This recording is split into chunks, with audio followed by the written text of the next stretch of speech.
Shalom, selamat pagi saudara-saudara yang terkasih di dalam nama Tuhan Yesus Kristus. Kembali kita bertemu untuk mengawali minggu ini dengan merenungkan firman Tuhan bersama-sama. Temanya akibat dosa. Bacaannya diambil dari Yesaya pasal 59 ayat yang ke-9 sampai dengan ayat yang ke-19. Sebelum kita bersama-sama merenungkannya, marilah kita bersatu hati di dalam doa. Mari kita berdoa.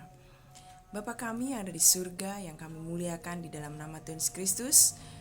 Puji Tuhan, pagi hari ini karena kasih setiamu, kami boleh bangun dengan tubuh yang sehat setelah sepanjang malam. Tuhan menjaga dan menyertai kami serta melindungi kami dalam istirahat malam kami. Terima kasih Tuhan Yesus, dan kami percaya Tuhan punya rencana yang indah di dalam hidup kami. Terima kasih Tuhan, karena kami masih punya Engkau di dalam hidup kami, dan Tuhan tidak pernah melepaskan kami. Curahkan Roh Kudus-Mu Tuhan, mampukan kami untuk mengerti firman-Mu, merenungkan dan melakukannya di dalam kehidupan kami sehari-hari. Terima kasih Bapa. Di dalam nama-Mu Tuhan Yesus Kristus kami berdoa dan mengucap syukur. Haleluya, amin. Saudara, mari kita bersama-sama membaca firman Tuhan dari Yesaya pasal 59. Natsnya terambil dari ayat yang ke-18. Demikianlah firman Tuhan, sesuai dengan perbuatan-perbuatan orang, demikianlah ia memberi pembalasan. Kehangatan murka kepada lawan-lawannya, ganjaran kepada musuh-musuhnya, bahkan kepada pulau-pulau yang jauh ia memberi ganjaran. Amin. Mengapa perjalanan itu tidak sampai ke tujuan? Pasti ada penghalang dan rintangan. Dan mengapa pesan tidak terkirim? Bisa jadi salah alamat. Atau mengapa usaha bisa gagal? Pasti ada yang tidak beres. Demikianlah saudara, segala bentuk kegagalan pasti ada penyebabnya. Termasuk ketika kita berdoa dan permohonan umat Tuhan bisa tidak sampai, itu adalah karena kesalahan.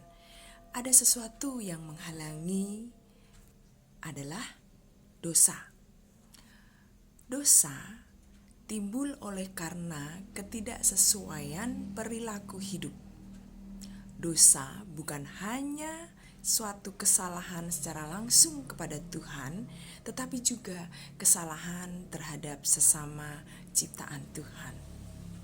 Akibat kesalahan menyebabkan semua kinerja terganggu.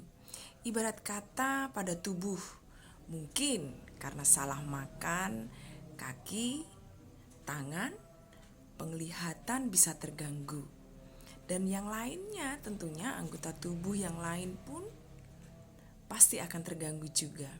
Demikianlah, akibat dosa semua jaringan menjadi terganggu. Karena apa? Karena Tuhan yang mengendalikan semuanya.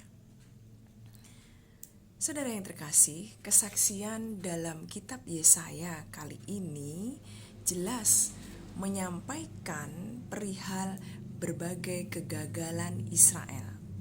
Dalam berbagai upaya dan pencarian tidak mendapatkan karena terhalang oleh dosa dan kejahatan yang belum terhapuskan. Israel seakan hidup dalam kematian. Punya mata, tetapi tidak bisa melihat. Di dalam terang, tetapi merasa gelap. Atau di jalan yang rata, tetapi tetap tersandung. Berjalan di tengah hari, serasa berjalan di kegelapan malam. Pendek kata, di segala lini kehidupan, bangsa Israel tidak bisa menikmati sebagaimana adanya yang sesungguhnya menyenangkan. Semua terasa beban karena dosa yang masih melekat. Begitu besarnya dampak dari dosa. Kita tidak mungkin berlarut-larut dalam dosa bila tidak ingin terus-menerus mengalami kegagalan. Tuhan Yesus memberikan kepada dunia sesuatu hal yang sungguh indah. Tuhan Yesus menjanjikan bahwa kembali ada relasi atau hubungan antara kita dengan Allah yang sudah terputus karena dosa. Marilah kita menerima Tuhan Yesus dengan segala keberadaannya. Ajaran dan perintahnya akan menolong kita segera lepas dari berbagai penghalang. Tuhan memberkati. Amin. Mari kita kembali ke hadapan Tuhan dalam doa. Terima kasih Tuhan Yesus untuk kehadiran-Mu di dunia ini. Engkau rela mati di kayu salib untuk menebus dosa-dosa kami. Itu semua karena kasih-Mu kepada kami Tuhan. Engkau menjadi penghubung antara kami dengan Bapa di surga.